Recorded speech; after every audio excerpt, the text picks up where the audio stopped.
Okay, we're back. This next panel is about the labor movement in America and news of the day regarding same. We're very happy to have Charles Showalter here with us today. Charles, on the far seat here, is host of a radio talk program that runs 4 hours every weekday and is broadcast on 33 stations across the United States.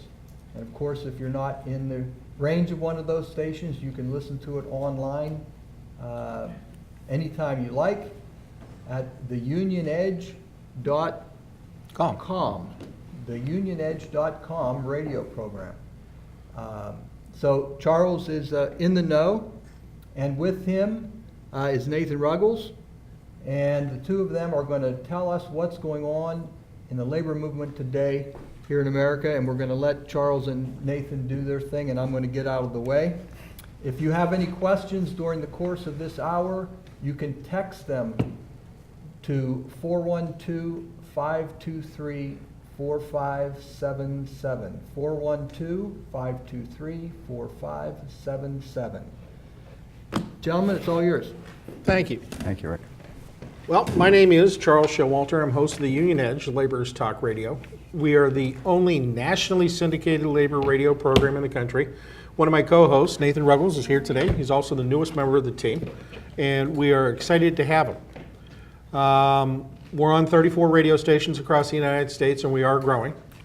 Our website is www.theunionedge.com, and we talk about labor programming, labor issues, more progressive issues on a daily basis, Monday through Friday from noon till 4 live. The story about labor is often misunderstood. The opposition's had 30 years or so of very well choreographed, very well-funded anti-labor propaganda pumped through the media. And quite honestly, even when people are benefiting from union benefits or benefiting from the things that unions have brought them, they don't understand how they got them. All too often people think that, well, my boss was kind enough to give me this, or my boss provides safety equipment for me because he cares about me. I got to tell you, sometimes people need to be reminded that they care about their employees, and we can talk about that. Unionization, in my opinion, in the United States, while it is not as high as it has been in the past, is strong, and it is growing. More and more people today are making phone calls to organizers. The phone calls are better quality phone calls. When an organizer gets a phone call, somebody saying that they want to join a union, today they're generally more serious about it than they were 5 years ago. That's a good thing. We've seen some of our organizations that we work with on a near daily basis. Michigan Teamsters have grown 15% over the last year. Some of our state federations have grown 10% year over year. The reports that unionization in this country is dying are, greatly exaggerated. Nathan, your thoughts about some of this? Well, I think it's, Charles is absolutely right. The idea that unions are fading away is not correct. Our economy has greatly changed over the last decades. We've seen manufacturing jobs leave, and we've seen much more of the job growth in the service industry. And in terms of unionization, that has offered a lot of opportunities for unions who are involved in the service sector to get out and get people organized, whether it's home healthcare workers, whether it is hospitality workers at a hotel. There are lots of industries where there are opportunities. Unfortunately, because these service sector workers, their wages certainly are not what the jobs that came before. The manufacturing jobs with higher wages, with good benefits, these service sector jobs, in too many cases, they're lucky to be making minimum wage, and sometimes less if there's wage theft going on, which Right. is, which is huge unfortunately all too common. And Wait, and I hate to interrupt you. You know, we all know about identity theft, and we see the TV commercials talking about $16 billion a year of identity theft. You lose your Social Security, so on and so forth, and the difficulties involved.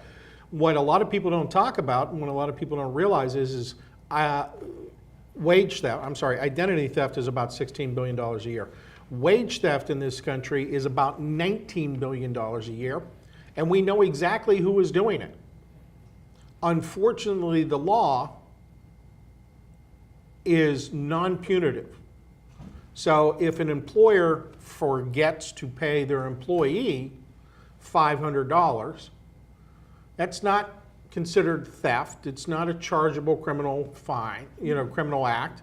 It's, oh, I forgot to pay you. I'm sorry, here. All they have to do is make that employee whole.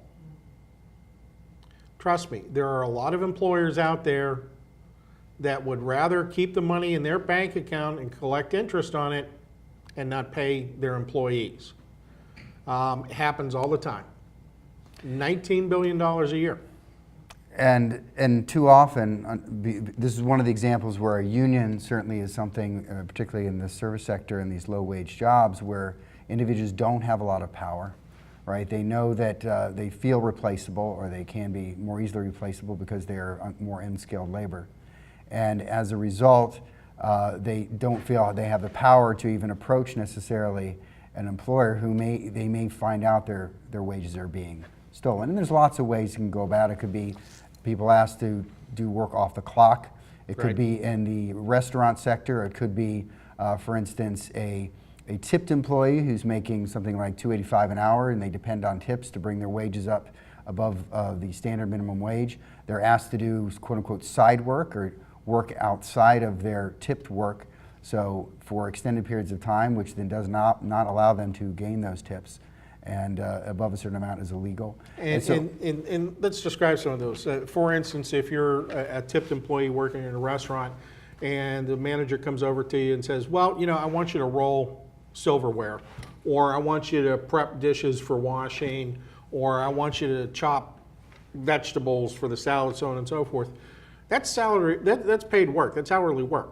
That's not tipped work. And there are differences there.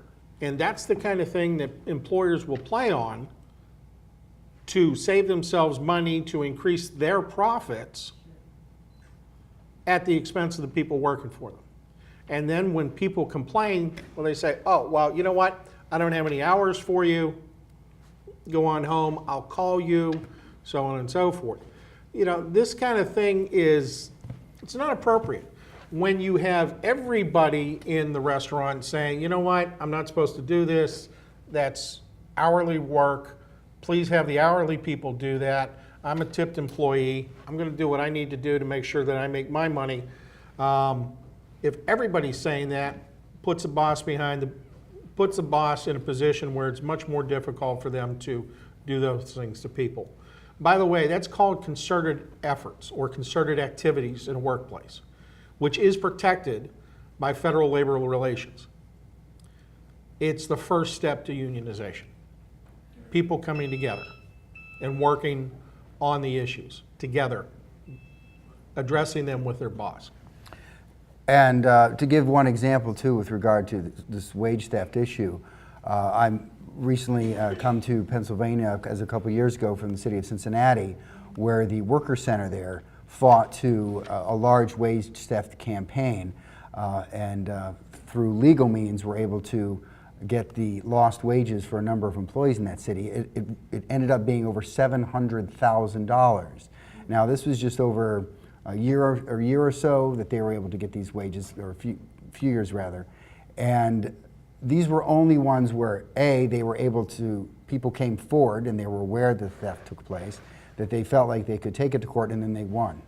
So if you can only imagine how many examples where that did not happen, you can get the idea of the scale of this problem. And this is just one example where when workers are organized and they can have power, but in the cases where they feel powerless, they become victims in the workplace.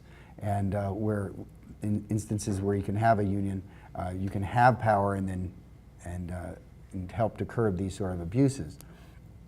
Absolutely. Yeah, here in the United States, there's a lot of difficulties when it comes to employees having to deal with abuses. They think they don't have any way of getting relief, any way of protecting themselves from the abuses that are piled onto them sometimes at the workplace. They do.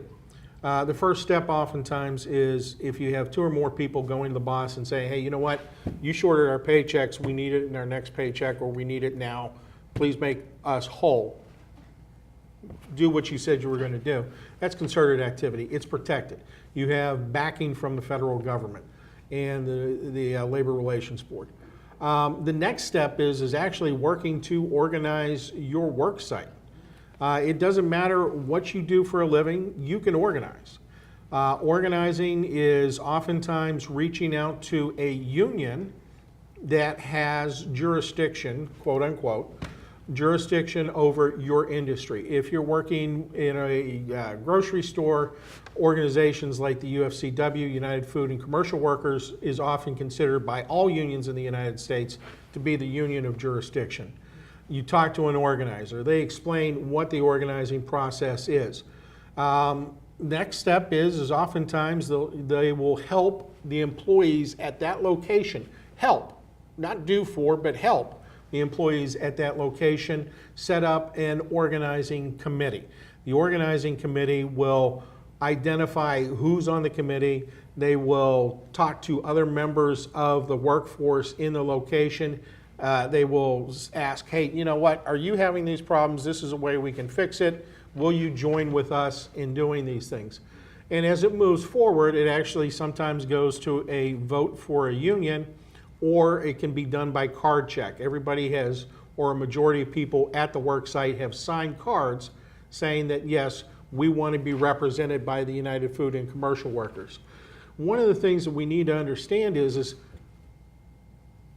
today, oftentimes employers don't recognize card check, and they don't want to recognize the union even though there's a vote with the Federal Labor Relations Board.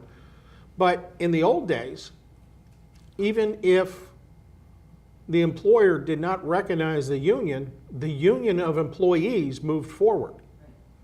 And they negotiated when they could, or in other ways, forced the employer to do what's right. Oftentimes it's done over health and safety issues, fairness issues, rates of pay, benefits, these kinds of things. So employees, if they know what they have to do to get to a position where they are negotiating with the employer, they can do better for themselves. It's a process that's gone on in the United States for hundreds of years, sometimes more vigorously than others, but it's the ability of the employees to say, you know what, the management team's one thing, stockholders are one thing, but the people bringing the blood, the sweat, and the tears, and the knowledge and the know-how to get the job done, that's another thing, and they should be fairly represented. Union folks don't want the entire pie, and they don't want to put a business out of business, because if they put the business out of business, guess what? They don't have a job. So they just want their fair share. That's all. And Charles mentioned the NLRB, the National Labor Relations Board, established by the National Labor Relations Act back in the 1930s under the Franklin Roosevelt administration. And it is the body that is responsible for ensuring that these labor laws are recognized and enforced. And unfortunately, one of the challenges that we've had in recent years in this country is the issue of when issues are taken to that board, is that board doing its job? And who is sitting on that board? And are they actually enforcing the law, and they are helping these workers who aspire to a union make sure their rights are recognized? To give a recent example, in Philadelphia at the airport there have been efforts for employees in the restaurants and other service areas in the airport have come together, and they formed a union, but that union has not been recognized by American Airlines in the airport itself there. And so these employees there are running into an issue that the company is not following the law by recognizing them. So because, for one thing, the airline, which is the dominant airline there at that hub, is, or that airport I should say, is feeling that the current administration is going to put members on the NLRB, the National Labor Relations Board, that will be more sympathetic to companies and less sympathetic to workers who are trying to unionize. So, so this is one of the challenges that workers face in instances like this. Oftentimes, people forget that union issues are working people issues. The issues that unions address are the issues that people on the job want addressed. The union is made up of the people at a local work site. It's not some third party that comes in and interferes between the relationship, so on and so forth, despite what some people would want to tell you. Union issues are working people issues. And to give you some ideas about what unions look like today versus what they've looked like in the past, by 2020, women are going to be the majority of union workers in the United States. By 2020. 1/3 of all union members in this country are Democrats, 1/3 are Republicans, and 1/3 are independents.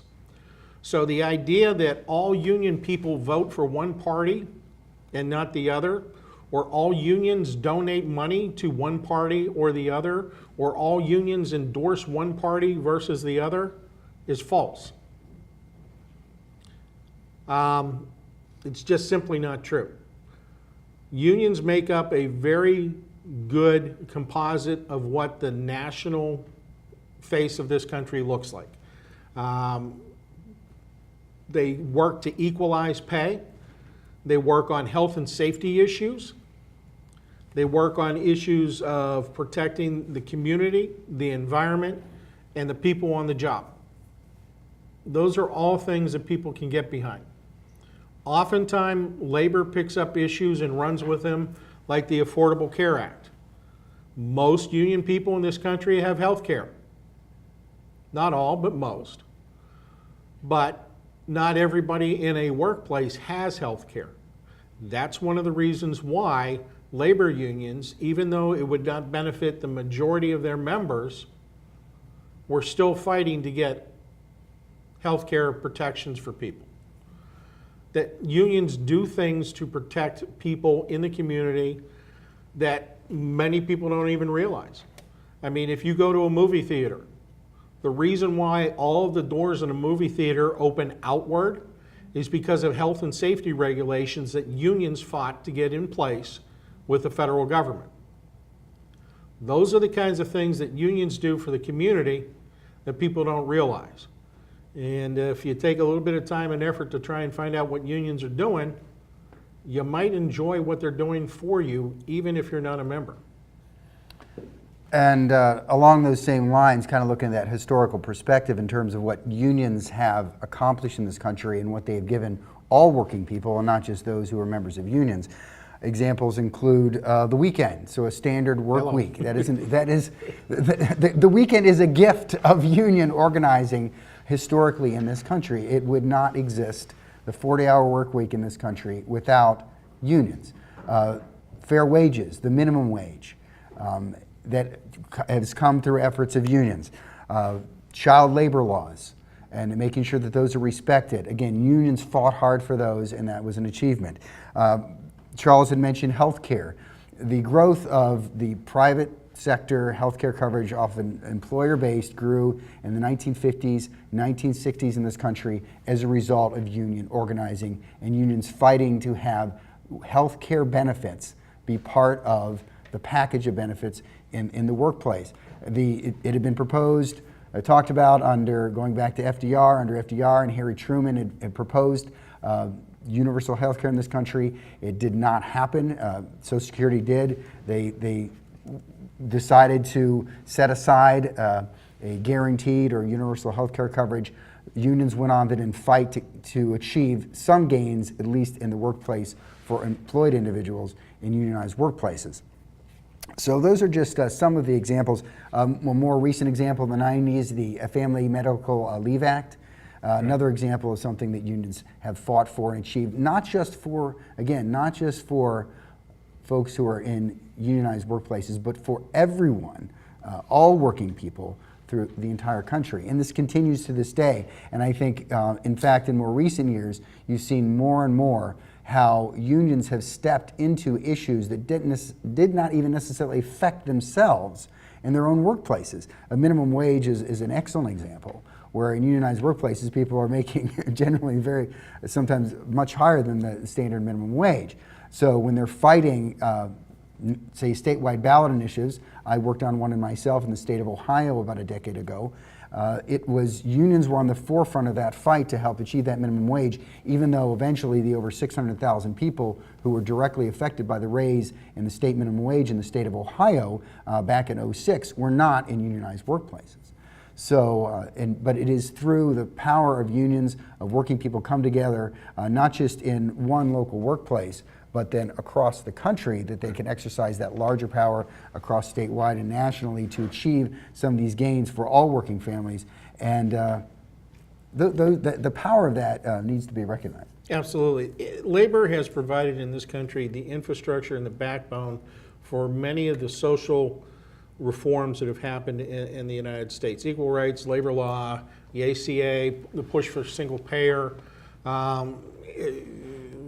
gay rights in this country, so on and so forth. One of the things that labor does very well is they ensure that they have representation and guidance from many, if not all, of the constituency groups that are out there, major constituency groups.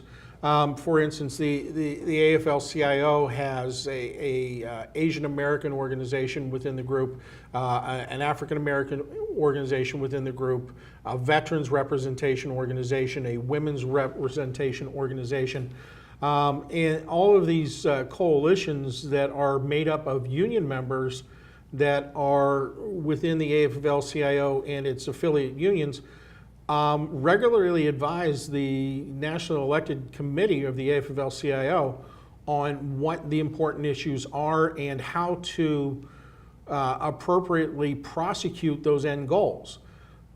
These issues are taken very seriously. This is not an organization, the labor unions in this country are not an organization that's just in it for themselves to get more money for themselves and their members, and that's it. You know, we honestly believe that we would like to have more schools and less jails, more free time than work, a fair day's pay for a fair day's work, and other issues along that.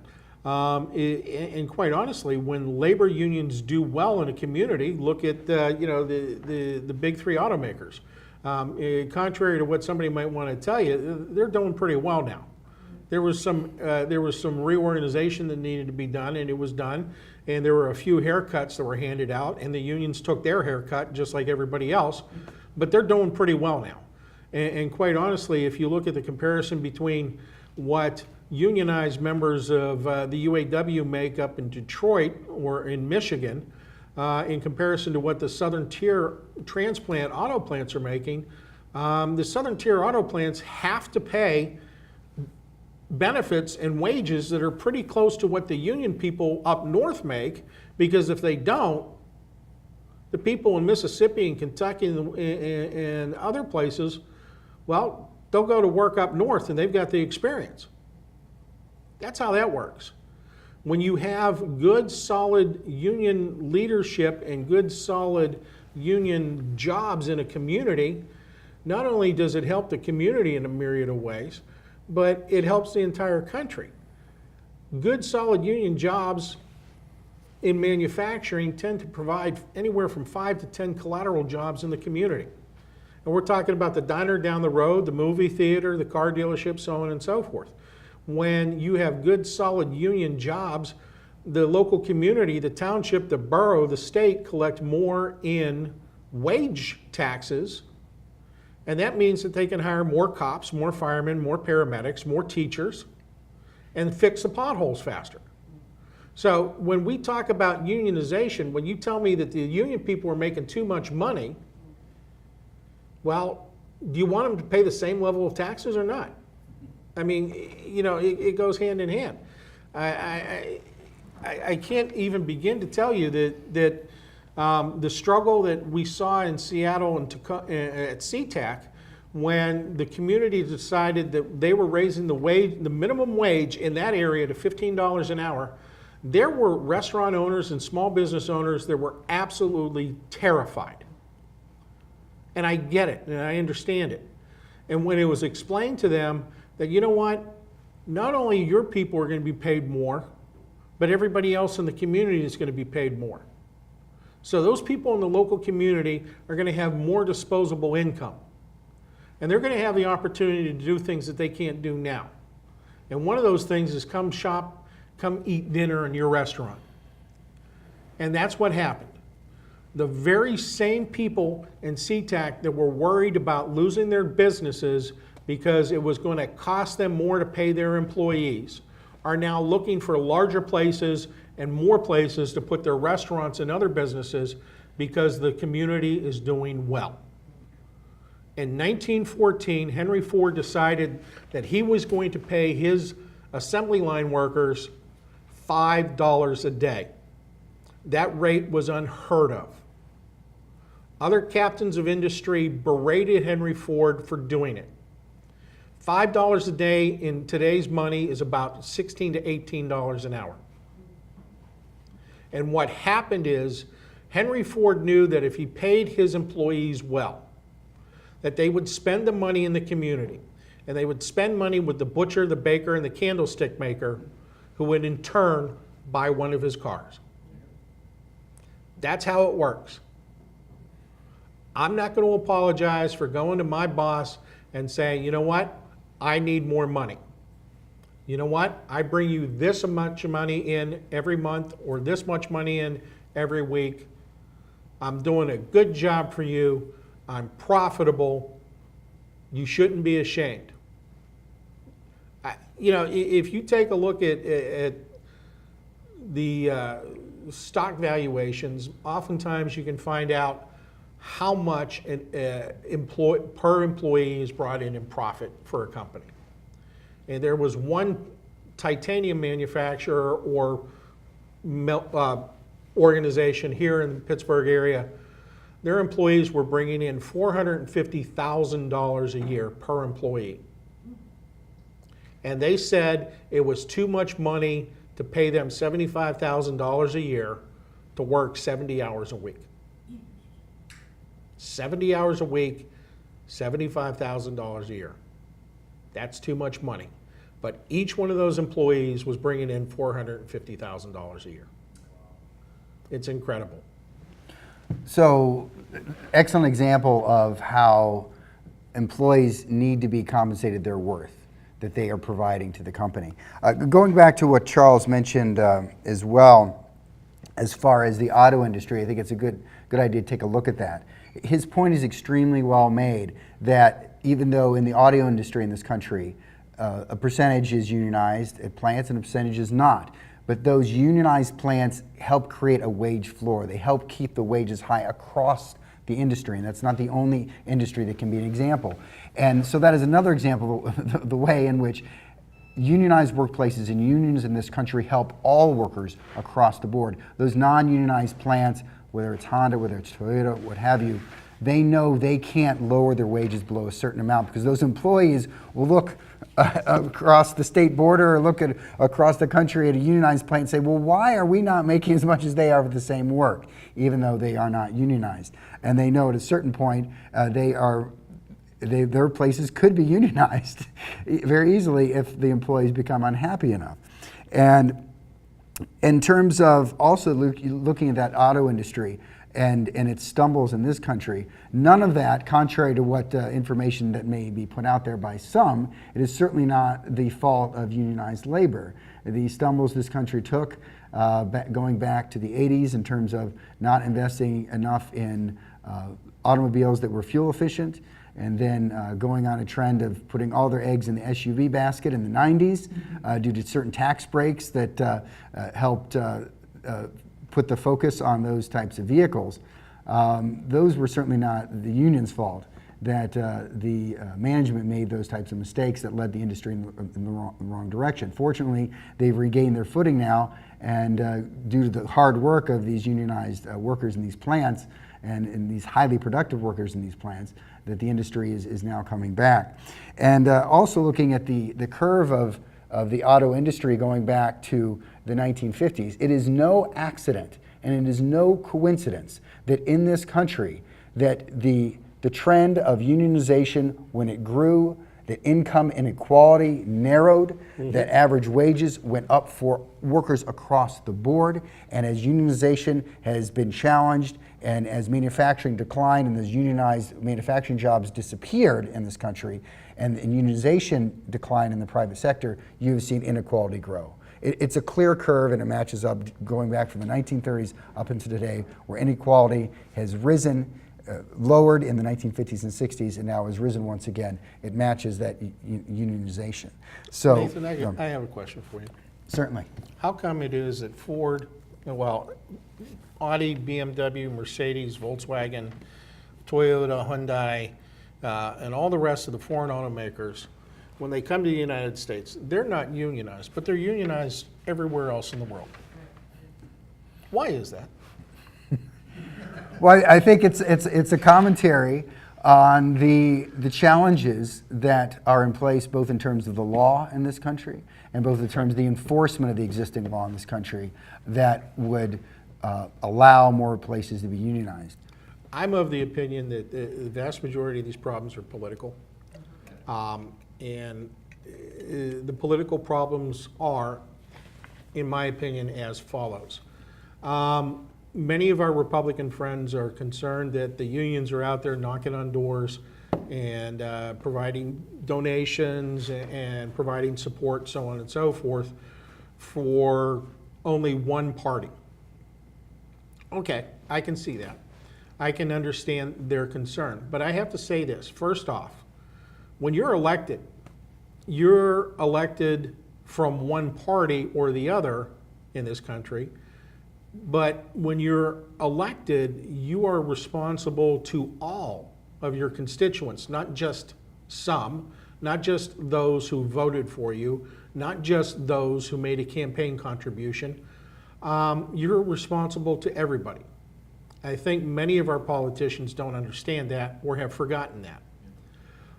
The other problem is that oftentimes our Republican friends forget that a third of union membership in this country are Republicans, and they're gun owners, and they're veterans, and they believe many of the same things that the Republican Party believes. But they also believe that they have a right to go to work and be paid a fair day's pay for a fair day's work. They believe that they should have some collateral benefits like health care. Oftentimes when it comes to their pensions, which they pay into, and they pay into their retirement health care, that they deserve to get that when they retire. And that shouldn't be traded off as a bargaining chip when the company goes into bankruptcy. We've got political issues in this country that in politicians that work very hard to make it difficult for unions to represent their employees or the members and make it very difficult to organize. But despite that, even under the worst and most archaic situations, organizing continues. Organizing is growing in this country, and more people are joining unions. Quite honestly, repeatedly, Pew has shown in polling year after year that 60 to 70% of the population of the United States would join a union today if they could. We're not sure the other 30% of the population understood the question, but 60 to 70% of the population would join a union today. Now, when we start about getting into actually organizing a union for their workplace, that's a different story, and that's a whole different commitment. And oftentimes that is a very difficult uphill fight because of the politicians, because of the politicians who quite honestly have no business involving themselves in a private matter between two organizations in the private sector. but they feel that they have to jump up and down and run to the press and say, we don't want unions here. Well, you know, I don't understand why a senator is getting involved in another state's organizing drive, much less in their own states. But it happens, and we need to be aware of it. So the long and short of it is, by 2020, women are going to be the majority of unions in this country. It's probably not going to be manufacturing, although manufacturing is making a comeback in this country in many areas. But quite honestly, the more people that we have unionized, the better off we are collectively. That's my thoughts. And to also kind of address this issue of misinformation and myths that have been propagated for years and years by those who would oppose unions. And unfortunately, because starting in grade school, that we are not taught about the history of unionization in this country. We're not taught about the labor struggles of average people in this country. Too many people, Charles gave that example of that poll, the 30-some% that didn't vote is probably because they didn't understand what a union was, or had received misinformation about that somehow unions would be bad for them as working people. Which part of that is illustrated by another early example Charles made as well. The idea that we have working people looking at other working people saying they're making too much money. They're in a union. Why are they making so much money? It's because those who would oppose unions, certainly corporations and companies, would be the first to point a finger at when it comes to that, by and large, have successfully pitted working people against one another. Mm-hmm. So instead of working people looking at unionized working people that may have higher wages going, I want that too, how do I organize and get that? They're told to be jealous of those working people who have a unionized workplace. And that is a result, just one example of the result of these kind of mythologies and misinformation that is propagated. Charles mentions another one in terms of unionized support for one party or another. Listen, union people and working people in general will support candidates who believe in better wages, good jobs, good benefits, health care, a good retirement. Unions are willing to support any candidate that will come forward with that. So if Republicans are concerned that they aren't getting enough support from unions, they ought to support the people voting for them. That's right. The only person they have to blame for themselves for, even if rhetorically they may say they support working families, their votes and their policies that have been put forward are not those that are supporting those bread and butter issues that unions and working families care about. So that is why that unions end up supporting more Democratic candidates than Republican candidates, because they are representing working families and the working class in this country in their interests. So naturally, as anyone would, they're going to support the candidates that support their interests. Yeah, and I have to tell you, I came out of a governmental union, the American Federation of Government Employees. I was the national union president for the Department of Homeland Security. Upwards of 40% of my membership were veterans. Think about that for a second, folks. What we've got is politicians telling the rest of the country that the people in the Department of Homeland Security who are veterans aren't quite good enough. And since they don't get fired at the same rate that the private sector gets fired, we got to fire more of them just so we can keep up. I mean, what kind of rhetoric is this? What kind of silliness is this? You've got a lot of really great people out there working very hard to get the job done and keep this country safe, but yet politicians, because they're members of unions, want to bang on them. I was hoping, since now 2 presidents of the United States have been members of my current union, that there would be some change in thoughts. Yes, as a matter of fact, 1 president of the United States is a former president of my national union. People are going, Yes, Ron Reagan, president of the Screen Actors Guild. The other one, President Donald Trump, current member of the Screen Actors Guild. So when you tell me that only fools belong to unions and you're a Republican, you're talking about Ron Reagan and Donald Trump. I don't know what to tell you. But I do want to ask you, why is it that all the Japanese and Korean and German automakers can make a whole bunch of money making cars and have very strong unions in their home countries? That's an excellent keep question. picking on you. That's an I keep excellent picking on you. question. That's an excellent question. Yeah, yeah, as a matter of fact, in Germany, all of the unions have equal numbers of seats on the board for each one of the companies. They have a full vote. Same thing in Japan. They have very close working ties where the unions are consulted, ask for their opinions, and jointly come forward with answers to the problems. You know, so I have to say, here in the United States, any politician that goes out of their way to harm their constituents, shame on them. I mean, absolutely shame on them. And any company that goes out and goes and deliberately harms their employees, shame on them. Because if it's not for the employees, it's not only the capital that you get, you got to have good employees to get to the product. That's just me. I wanted to ask, do you have any questions for us? Yeah. So when we ask questions, you'll have to repeat them because probably the people online won't hear them. Not a problem.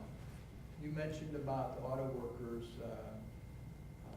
the auto companies. Is it true that companies like BMW make cars here and then send them back to Germany to get around Yes. their workers? No, well, I don't know if it's what, I can't attest to the company's motive, let me apologize. The question is do the foreign transplant automakers here in the United States make cars here and then ship them back to their home countries? And is that done to bypass their local national unions and employees? I can't attest to what the company's motivation is. I do have to tell you, while as a member of the U.S. military, I was stationed in Germany. I bought a Volkswagen Scirocco in 1982 that was built here in Pennsylvania and then shipped back to Germany. Great car. People here in Pennsylvania, UAW people, did a great job making that car, and it kept up with everybody else on the Autobahn. I'm not going to tell you how fast. But the long and short is I would not believe, at least in Germany, that the company would go to shortchange their executive board partners. Could it happen? Maybe. I don't know. But I tend to doubt it. Also, because I have friends that were stationed in Korea and have firsthand knowledge of the Korean unions, they also have a very tight working relationship with the unions and management teams. I don't think they'd do that there either. I think that would be just not cricket. So that's the best I can come up And with. I would just say, in addition, that the situation gets very complex with lots of laws that create incentives, sometimes perverse incentives, whether it's for parts or assembly, locating in one country or another, with tariffs or no tariffs, or whether it's free trade or what kind of trade agreements that create strange incentives for companies to do one thing one place and one thing another place. And it's sometimes, I think, very difficult to track. Tariff-driven rather than labor cost-driven. And here's another thing. Those incentives are oftentimes, well, you say perverse. I'm going to say criminal. It's my understanding that Foxconn is getting somewhere in the neighborhood of $30 million in tax benefits from the local community to ensure that they build their factory there. And if you, in Wisconsin, and if you calculate out how many people that is making $50,000 a year, the taxpayers have paid for those jobs for the next 20 years. So it's incredible. You know, and then oftentimes they don't have clawbacks. I don't know who benefits from it. I really don't know who benefits from it because the taxpayers are paying the wages of the employees for the next 20 years. Well, and this gets into this incredibly difficult issue of corporations successfully pitting one city against another, one community against another, one state against another, one country against another, and fighting for tax incentives, tax breaks, support, subsidies, land that is government gets through eminent domain in some cases, which was challenged for Jeep Plan in Toledo years ago. But in any case, where they've managed to do this in order to try to get the most money they can from the taxpayers with the promise of thousands of jobs. You mentioned some visible resurgence in manufacturing earlier. Oh, yeah. What are you seeing there? Well, for instance, resurgence of manufacturing here in the United States. Here in the greater Pittsburgh area, a glass manufacturer, a unionized glass manufacturer, had been having some problems. And the call went out to try and help their organization. They were organized by the steelworkers. Anchor Hocking. They've been making glass products here. Many of us have them in our homes. It's a great company. They're now hiring. They are now hiring. It's a unionized company with the United Steelworkers. How exactly that happened, I'm not sure. I'm still in the process of trying to find out. But they're hiring. We're seeing that down in Kentucky, the old Saturn plant that was shut down when GM reorganized is now open. GM has put another $3 billion into that plant to enlarge that plant. They're hiring 4,000 or 5,000 additional jobs. They're manufacturing down there. We're seeing manufacturing going on in this country. Unfortunately, sometimes the manufacturing that we might want to see, solar and wind.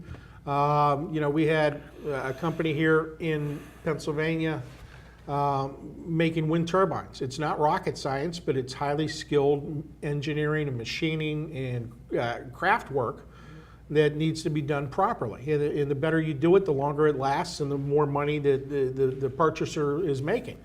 So we saw one of those companies leave Pennsylvania because they could not, industry-wide, get the tax benefits that we're given to oil and gas here in the United States. I mean, why are we paying Exxon anything when they're making billions of dollars a month in profit? Why are we incentivizing them when the fastest growing jobs in energy are coming out of the solar and wind turbine industries in this country? I mean, quite honestly, if we set up 100 square miles of solar panels down in the southwest of the United States, we could provide all the energy that we need in this country. Or if we put solar cells on everybody's roof, or even just new construction. If gas and oil are so valuable, let's keep them in the ground where we need them. And I can't, in terms of those renewable energy industries too, the point should be made, is certainly not unions that are holding back those industries. And it is unfortunately, the opportunity is there now for these jobs to be grown in the United States. The only thing stopping it is a mentality, unfortunately, among our current administration and those who have power currently in Congress and in too many places across the country, that are stuck in the 20th century in terms of where our energy sources should be, instead of focused on not only where the energy sources of the future are, but in terms of where the job growth is as well. Right. And we talk about some of the other things that are going on. We're not saying that coal's going to go away 100%. But, I got to say this. We got a lot of coal miners that aren't working, and we need a lot of solar cells being made. And if you've got a good millwright, or you've got a good machine mechanic, or you've got a good car mechanic that used to work in the mines, guess what? They've got all the skills necessary to make solar cells. Now, all we have to do is get somebody to put together a solar cell manufacturing plant in Charleston, West Virginia, and I guarantee you that you're going to have a whole bunch of people that come by that want a decent paying job that can manufacture solar cells, and the sky's the limit. Same thing with wind turbines. And for those people who give me the, oh, well, the wind doesn't blow all the time and the sun's not out all the time. And well, you know what? Yeah, you're right. But if Germany and other countries who have much less solar radiation every day than we do here in the United States are doing a great job of saving energy, why can't we? I mean, we invented the damn things. Why can't we manufacture them and sell them to everybody else? Why are we letting the Chinese do it? Well, and the point you made too, that if the wind's not blowing, well, the sun could be shining. If the sun's not shining, well, we do know that the water is always running down a there you stream. go. We also know that the temperature deep inside the earth for geothermal is always the temperature it's going to be. The tides are still always going up and down. So the opportunities for a mix of renewables certainly is sufficient. And it is, again, where the opportunities lie for good unionized jobs in this country. And let me say this: there's two sayings in the military that are very important. And the first is don't tell me why you can't get it done. Tell me how you can get it done. There you go. Okay. And the other one is, if you take care of your people, they take care of the mission. And we got one more question. Two more. In my opinion, basically I talk like this because I come from a military family myself, and the way it works is if you do your duty and you do good by the government's supposed to do good by you. So my question is, what do we do as far as like the naysayers are concerned when they say, oh, you're an unskilled worker, or I worked at PHH Mortgage Firm, which dealt with 40%, I'm from Buffalo, New York, by the way, which dealt with, this is a real mortgage firm, it used to be called the Stephen J. Baum Firm, which dealt with 40% of New York State's foreclosures in the whole state, but yet they got so much money in tax breaks, and they said they were gonna hire so many people, and they did not, and then they closed their shop anyway. Mhm. What do you say to the employee that says, well, I used to love working at the mortgage firm, and regardless of what they said about homeless people on national news, on the Stephen Colbert Show, or on the Daily Show, I think it was, how do we reach out to those people and say, no, you're not an unskilled worker, you're very important, and we can help you out? Because too many people are saying that, well, you're making $5 at McDonald's an hour, you should be thankful you have a job. Well, first of all, McDonald's should be thankful that they have a person willing to work for them. But that's another story. And any employer that says, well, you're lucky you've got a job, is their head's just not in the game. I got to say this: there are solutions out there, and here in the greater Pittsburgh area and other parts within the Marcellus Shale. Even though Marcellus Shale is going to be here, we're going to be extracted. Okay, and I'm of the opinion that the best thing that we can do is make sure that we have fully supported professionals working in those fields, fully supported professionals working in the cracker plant, fully supported professionals working in all of those other businesses that are in manufacturing businesses that are going to pop up out in Monaca for us here in the greater Pittsburgh area. When you have a fully supported unionized workforce out in the field, like the operating engineers local 66, who's cutting the lines and building the buildings, okay? I know that if any one of Jim Kuntz's people says there's a problem out here, that work is stopping until that problem goes away, okay? And the same thing in that cracker plant. If somebody says that there is a problem in this cracker plant, Leo Gerard of the United Steelworkers, who's probably going to organize those plants, will make sure that that work stops until that problem is fixed. That's the thing that benefits all of us when it comes to unionization in our communities. Think for a minute back when Rick Perry was running around the country telling everybody, come to Texas, we don't have any regulations, we love business, and that ammonium nitrate factory blew up. Exactly. That ammonium nitrate blew up, and thank God it blew up at night, because it was right next door to the elementary school.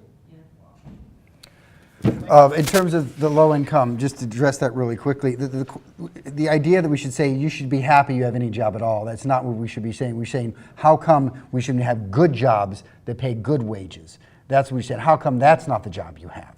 because the jobs that people should have. And I would say in response to low-wage workers, they need to organize those workplaces, whether it's retail, whether it's restaurant industry and service industry. You need to get those industries organized.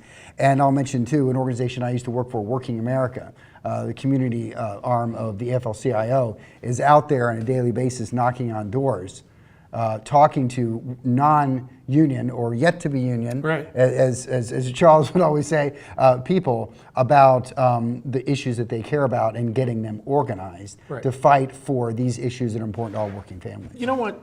Don't say that union guy is making too much money, okay? Or that union girl is making too much money. Go up to them and ask them, how the heck do I get a union? Because they'll help you. And you will be surprised how many friends that you have in that community that will come out and they will stand on the line with you and they will do everything that they can to help you, okay? And you know, I got to tell you, I'm ex-military, I'm ex-law enforcement, I'm a gun owner, I'm a hunter, you know, I'm from Western Pennsylvania. We don't mince our words very often. But I got to tell you something. When it comes to taking care of your people, if you take care of your people, you're going to be a successful organization. And if you think that your people are expendable chattel, I've got no sympathy for you. One last question Yeah. as we wrap up. What actions right now are going on that we should be supporting as an organization? Wow. How long do you have? Yeah, and that's the wonderful thing, and that's the wonderful thing about it. Give us a list. Okay, well, yeah, I'll give you a list, and how long's my arm? Here's the problem. We are blessed in the fact that we get to talk to people all across the United States every day, okay? There are a few things that I would say collectively, we in the labor movement and all of our friends that are not yet but soon to be in labor, in a union, should be working on. Stop voter suppression. Fix gerrymandering. Those are important things. And I got to say that there is a bumper crop of Democrats, female Democrat veterans all across the United States that are running for Congress. And I got to tell you, and I get myself into trouble every time I say this, but I keep saying it. If we had 535 women in Congress, I think we could probably get some more stuff done. Yeah. But with that said, you know, folks, pick up the phone, call your congressman, call your senator, 202-224-3121. Call them when they do the right thing, say thank you. Call them when they do the wrong thing, tell them you didn't appreciate that, don't do it again. And the more you do that, the less important it is that they get those big checks for $110 or $100 million. And I would say too, just to reemphasize, it can't be emphasized enough, that if we have a democracy that works better than it does now, whether it's gerrymandering, whether it's universal voter registration, a myriad of issues that can make sure that we have more voters get out to vote, that if we have a better democracy that works, we will have a government and a democracy that serves working people better. Because it is still the 98%, the 95%, the 98%, the 99% in this country that have the votes. And it can sway all these issues in the right direction. And these issues being, I think, some that can be, they're right off the top of the list in terms of support, would be supporting the raise in the minimum wage, both at the state level and the federal level, I think would be two of the first.